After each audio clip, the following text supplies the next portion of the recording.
Thank you, Madam Deputy Speaker, and often last but hopefully not least in my contribution. And may I also thank my honourable friend, the member for Cumbernauld and Kirkintilloch, for what I thought was an excellent opening speech, but also other colleagues, particularly those from new towns who've spoken today. I represent a town that was founded in the 7th century, and I'm really proud of our history and heritage, but something that's really struck me today, as many of my colleagues have spoken, is the importance also of neighbourhood and community in what makes a great town.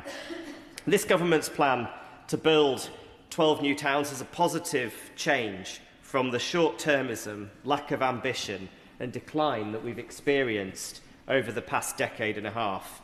I think for too long, Britain's lack of affordable housing has been put in the too difficult box, where challenges get tinkered with, but the big decisions get perpetually delayed, and where politicians do what is easy for now rather than what's right for the future. So I welcome this government's decision to restore the dream of home ownership for the rising generation.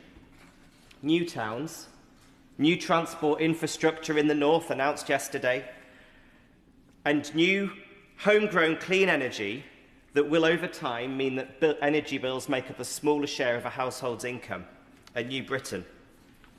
And Madam Deputy Speaker, though we will get new homes, there will not be a new town in County Durham. Other areas need them more. But we will, I think, the whole country benefit from them. Not just from the economic growth, but their potential to modernise our country. And when these towns are built, as others have said, I hope that they are truly 21st century towns for a new era. Beautiful, green, and harnessing the best of British ingenuity. It's moved by the member for Vauxhall and Camberwell, who spoke, I thought, really eloquently about what those towns should look like. And I've come here today with one simple ask: that every new town be sustainably built with a modern district heating network. This is not radical, it's not a new or untested approach to providing cheaper and lower carbon power. The government announced last year 6 areas that will be put on heating networks that are not, but I've not heard it mentioned in conjunction with the new towns. Now, in Denmark, 70% of houses are already connected to district heating networks, and 75% of those are already using fully renewable green energy sources, and they've got a goal of increasing that to 100% by 2030. The average Danish home on a district heat network has an average energy bill of £835 a year. That's around £1,000 a year less than the average home in the UK. In Germany, about 15% of homes are on district heating networks, but in cities like Munich, Hamburg and Berlin, this is closer to a third, and they've got an ambitious goal to bring this up to a half. The very fact that being heat networked is more energy efficient, but the energy efficiency grows when the most sustainable energy sources are used for the network. I want to encourage the government to look seriously at the opportunities presented by geothermal energy, so we do not risk getting left behind. Germany's got a goal to increase their geothermal energy tenfold by 2030.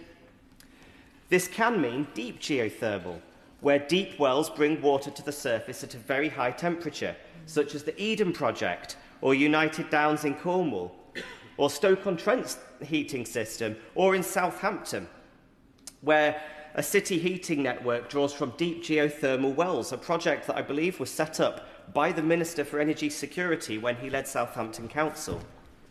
It could also be shallow geothermal, with water passed through a heat exchanger, including those using mine water, such as in Gateshead or Lanchester Wines in Durham.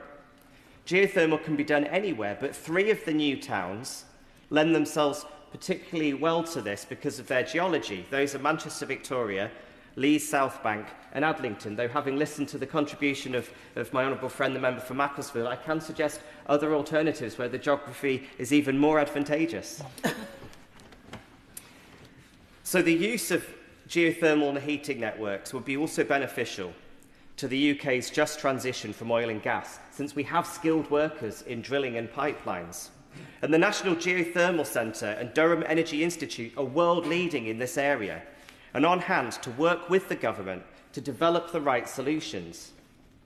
Imagine moving into your new home in a new town, knowing that you have 100 years of free heating flowing through your pipes from under the ground. So I would ask gently that the government seriously considers looking at the way that these new towns and their infrastructure draw their energy, because I believe that in doing so, it will benefit the efforts that we're making in other parts of the country, including in Durham, to be part of this national story of renewal.